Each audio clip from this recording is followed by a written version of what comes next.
정부의 의료 정책에 반대하는 대한의사협회 집단 휴진이 어제 오늘 이어지고 있습니다. 이런 가운데 인도주의 실천 의사협의회는 의협의 집단 행동이 정당성이 없고 근거가 잘못돼 있다고 지적하고 있습니다. 인도주의 실천 의사협의회의 이보라 공동대표를 연결해 관련 내용을 좀 자세히 들어보겠습니다. 대표님 안녕하십니까? 네, 안녕하십니까? 네네.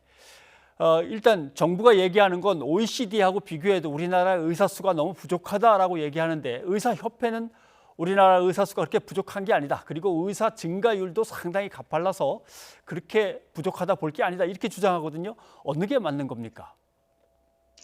우리나라는 인구 1000명당 의사 수가 2.3명으로 OECD 평균 3.4명에 미치지 못한다는 것은 객관적인 사실입니다. 예. 그리고 의사 증가율이 OECD 1위라는 말은 사실이 아닙니다. 과거 20여 년 전에 의사 증가율이 높았던 적도 있지만 그 이후 의사 증가율은 낮아지고 있는 추세입니다.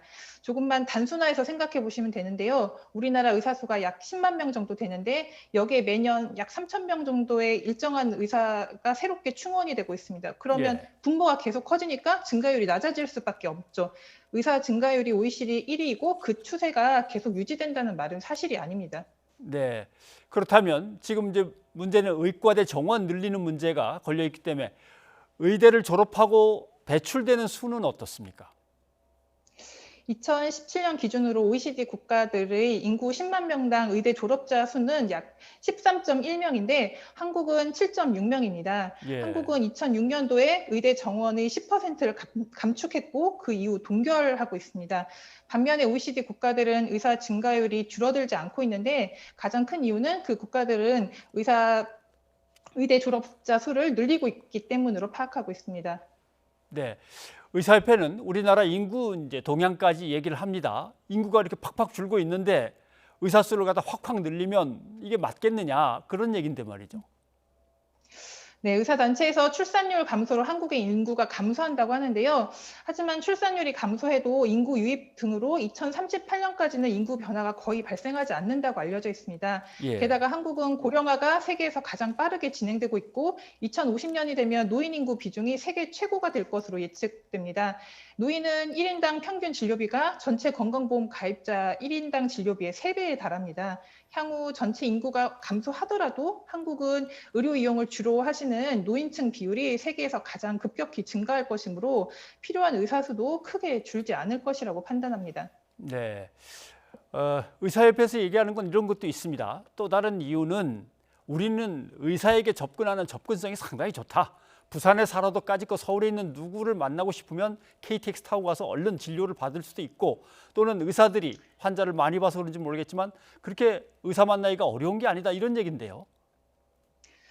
예, 우리나라는 환자 1인당 연간 외래 진료 횟수가 약 17회로 OECD 평균을 크게 상회하는 데다가 예. 급격히 증가하고 있습니다. 그리고 우리나라는 평균 입원 일수가 세계에서 가장 긴 18.5일로 OECD 평균 7.7일의 2배 이상입니다. 환자가 병원에 그만큼 자주 오고 오래 입원한다는 뜻인데 그렇다고 해서 의료 접근성이 높다고 해석할 수는 없습니다. 이것은 민간 소유 병원들이 환자를 많이 보기 위해 경쟁하고 있기 때문이고 또 행위별 수가제 때문에 의사에 의해 유발되는 병원 이용이 많다는 증거입니다. 네. 근데 실제로 지역을 이제 돌아보다 보면 환자가 없습니다. 다 KTX 타고 서울에 가서 진료받는다고 그러고 지역에는 환자도 없습니다.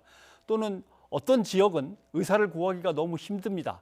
뭔가 서울 수도권과 지역이 뭔가 입장이나 상황이 다른 것 같습니다. 이걸 어떻게 설명할 수 있을지 모르겠습니다.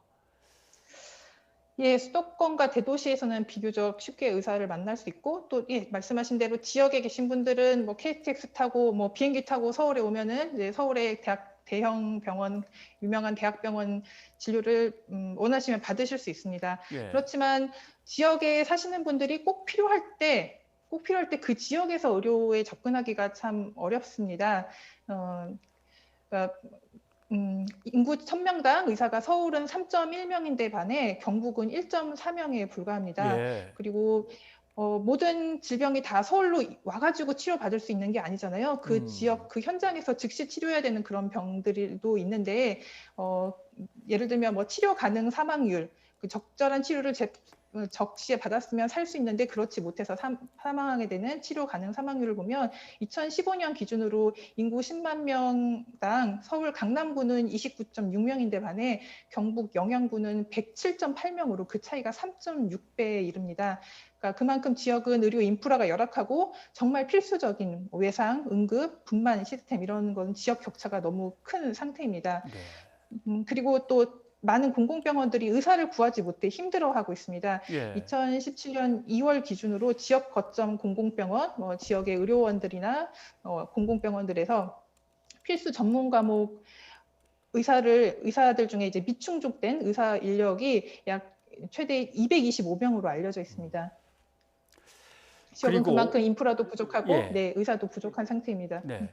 오늘 전공의들이 낸 그 성명서를 보니까 거리에서 지금 시위를 하거나 집회를 하고 있는 데는 다 의과생들만 있습니다. 어떻게 후배들한테만 이렇게 어린 후배들한테만 맡겨놓습니까?